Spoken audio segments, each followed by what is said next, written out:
Oi, pessoal. Continuando então a nossa aula de seleção condicional, vamos para a parte prática, tá? A gente vai pegar o mesmo problema que a gente estava usando na aula teórica, que é dados dois valores x e y informados pelo usuário. Então a entrada para o nosso programa vão ser esses dois valores x e y. Esses valores eles representam coordenadas num plano cartesiano, né, de duas dimensões.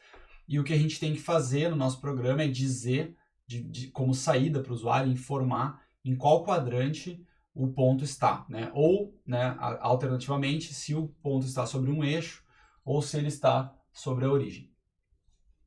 Bom, vamos lá. Como é que a gente vai fazer isso aqui, né? Vamos começar pelo básico, né? Primeiro, eu preciso de dois valores x e y, né? Então, para armazenar dois valores x e y, eu vou precisar de duas variáveis, x e y. Vou chamar minhas variáveis para ficar igual ao enunciado. Como é que os valores dessas variáveis vão ser dados, né? O usuário vai informar. Então, eu preciso ler scanf. Eu vou colocar uma mensagem aqui. Primeiro deixa eu fazer o scanf, tá? Fazer um scanf para o x. Vou fazer um scanf para o y. Tá? Então, os dois scanfs estão aí. Eu vou botar duas mensagens aqui. Informe um valor de x.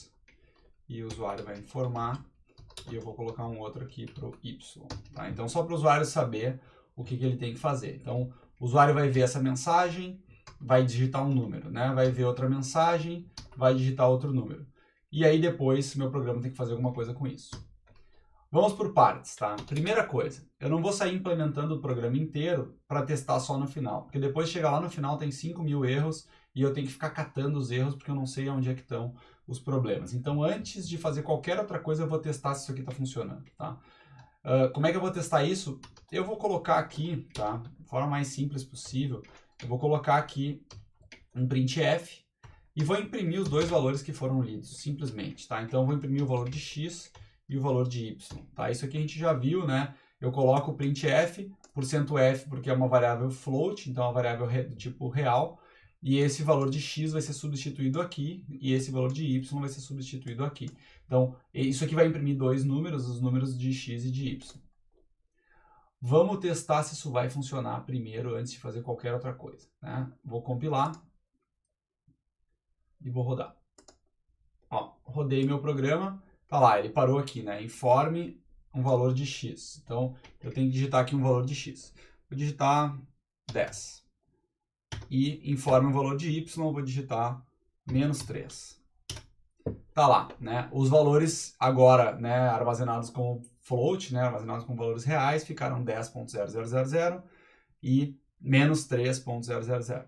Beleza, até aqui tá funcionando, tá? Então, vamos adiante. Isso aqui tudo a gente já sabia fazer, né? Não tem novidade até aqui. Eu vou deixar isso aqui embaixo, depois eu sigo, depois eu troco aquela linha ali. O que eu tenho que fazer? Eu tenho que determinar em qual ponto, em qual quadrante esse ponto aqui representado pelas coordenadas x, y está. Então eu vou começar assim, né? Vou colocar um if, porque eu preciso testar alguma coisa. O que eu vou testar, né? Vou testar os valores de x e de y. Vamos começar o nosso fluxograma aqui, eu estou com ele aberto aqui, tá? O fluxograma que a gente usou na aula, ele começava testando o x igual a 0 e o y igual a 0. Então, para testar se o ponto está na origem. Vamos fazer nessa ordem aqui, da mesma forma como está no nosso fluxograma, tá? Então, como é que eu testo se o x é igual a 0? Então, if, né, se x igual a 0 e y igual a 0, o que eu faço? Vou abrir aqui um bloco de comandos. Não necessariamente eu precisaria de um bloco de comandos, porque eu só vou ter um print aqui, tá? Mas eu vou abrir um bloco de comandos igual para ficar mais organizado. E vou botar printf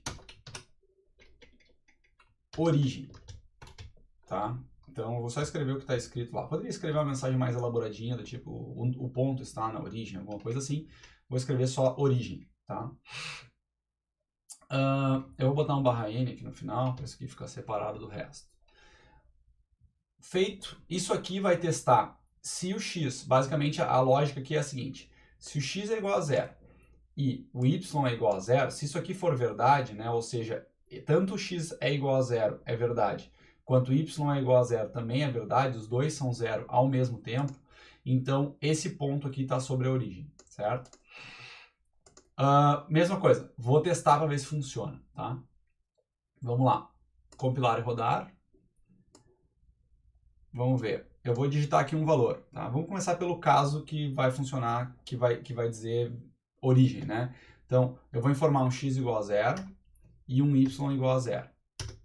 Ó, escreveu origem, certo? Então a mensagem saiu na tela, aqui embaixo estão os valores de x e y só para eu olhar, tá? Então os valores estão certos, deu 0, 0, tá?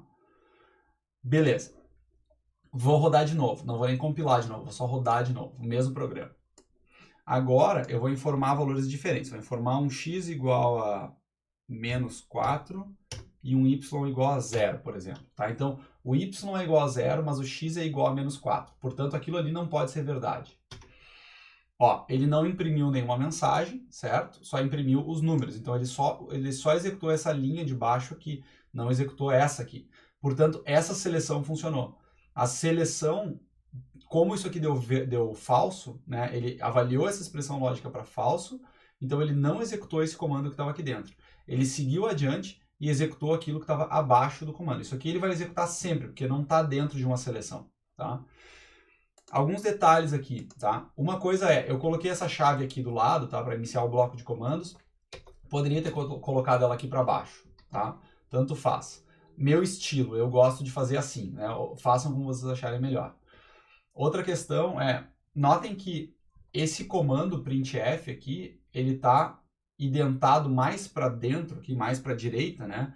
Do que os outros comandos. Então esse scanf, esse printf aqui, por exemplo, eles estão todos abaixo dessa linha aqui do float. Enquanto que esse printf aqui está identado para dentro. Isso é uma questão de organização de código também, como eu falei antes. Não tem relação com desempenho ou não vai influenciar a execução do programa. O programa não é mais nem menos correto por causa disso. Mas vai começar a ficar mais fácil porque eu vou conseguir enxergar dentro de qual comando, por exemplo, esse printf está. Então, esse printf faz parte desse if aqui, porque ele está dentro desse bloco de comandos aqui, tá? Então, se eu tivesse outros comandos aqui, por exemplo, esses comandos ficariam alinhados aqui embaixo. Então, se eu tivesse vários printfs, por exemplo, eles ficariam todos alinhados aqui embaixo e, portanto, dentro do bloco de comandos do if. Então, visualmente, isso facilita bastante a nossa vida, tá? Identação. Vamos adiante. Fiz o primeiro teste, funcionou. Então, o teste para a origem está funcionando. O que mais que eu tenho lá no meu fluxograma? Logo depois do teste para a origem, eu testo o teste que vai dizer se está no eixo Y e depois o teste que vai dizer se está no eixo X. Então, se o X for igual a 0 e o Y diferente de 0, eu digo que está no eixo Y. Então, vamos lá. Como é que eu faço isso? Vamos lá. Do jeito como está no fluxograma ali, tá? Se não, eu vou botar aqui um else, né? Notem que aqui no fluxograma eu tenho um falso aqui, né? Esse caminho falso, então é o caminho que está vindo para cá. Eu tenho que colocar isso aqui dentro do else, portanto, né? Então, vou botar um else e vou abrir um outro bloco de comandos, daí vai começar a ficar identado. E vou botar um outro if. If x igual a 0 e y diferente de 0. Era isso que a gente estava testando ali, né? X igual a 0 e y diferente de 0. Perfeito. Se isso aqui for verdade, o que eu tenho que imprimir? Deixa eu copiar para ficar mais rápido. Eixo Y. Perfeito? Até aí. E aí depois, por isso provavelmente vai funcionar, depois, se não, eu faço o teste inverso, né? X diferente de 0 e Y igual a 0. Então, eu vou começar a simplificar minha vida e copiar algumas coisas aqui. Então, o próximo teste é assim. X diferente de 0 e y igual a 0. Isso aqui vai me dizer eixo X. Opa, eixo X. Ó, notem como tá ficando, né? Eu tô colocando aqui um if. Esse if aqui, né, tem só um comando aqui dentro. Esse else, ele tem esse comando dentro, que é o if, né? Esse if tem um comando dentro, esse else tem esse comando dentro, que é esse outro if, né? E assim por diante.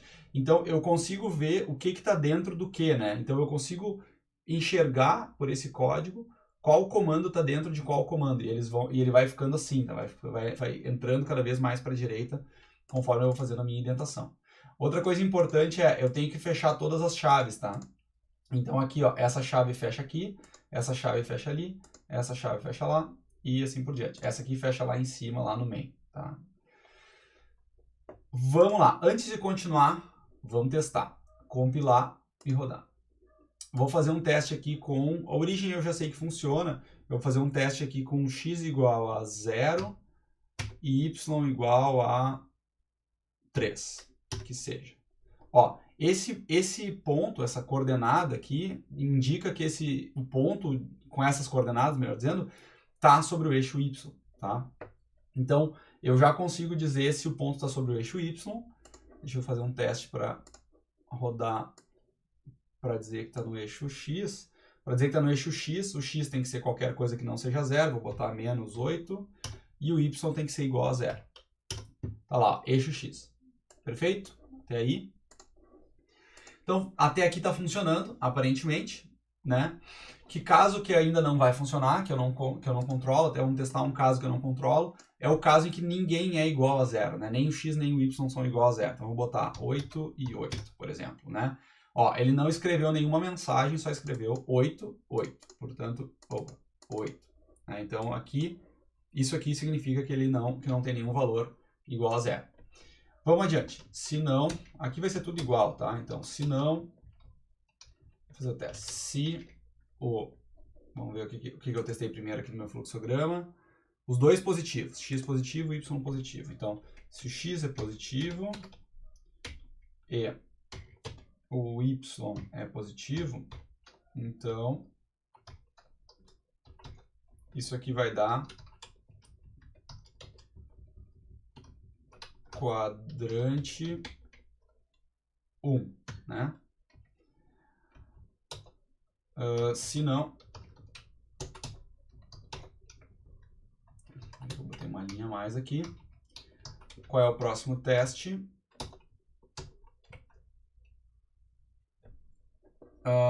X negativo, y positivo.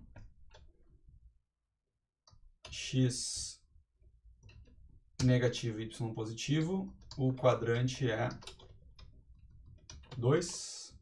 Se não, deixa eu pegar daqui. O próximo é x negativo, y negativo, o quadrante é 3. X negativo, y negativo. Isso aqui vai dar quadrante 3. O último caso, daí olha só, né? Aqui é o caso mais diferente aquele.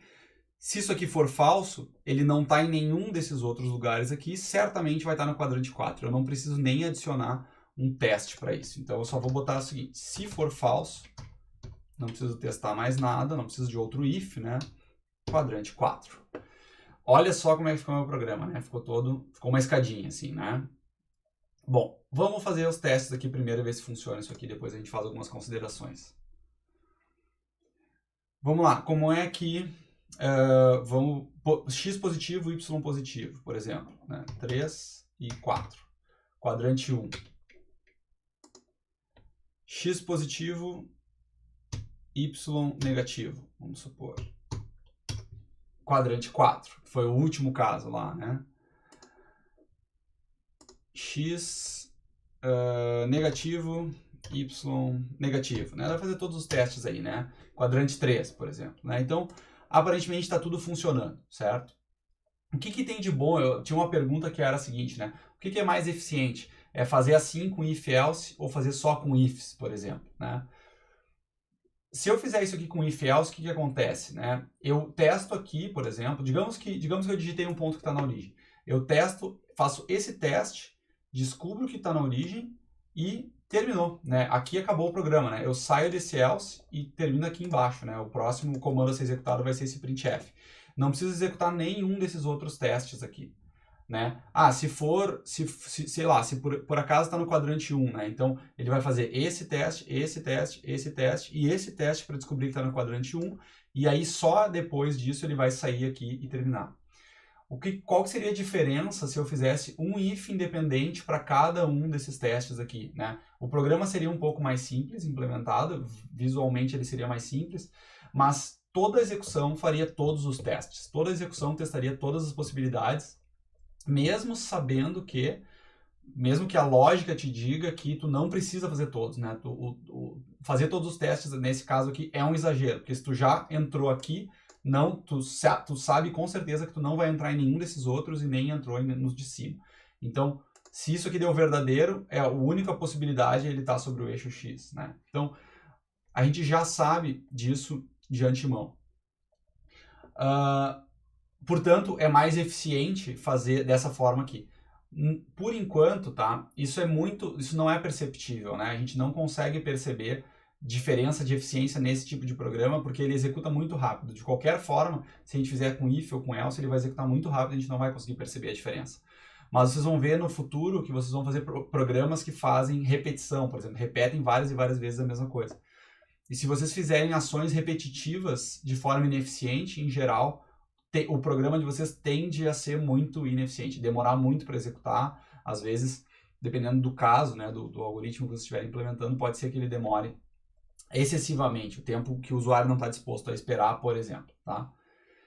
Então fica aí a dica de implementação desse programa para vocês. Procurem fazer lá os exercícios propostos, tá? E tirem qualquer dúvida depois com a gente pelas plataformas aí, tá? Valeu, até a próxima aula.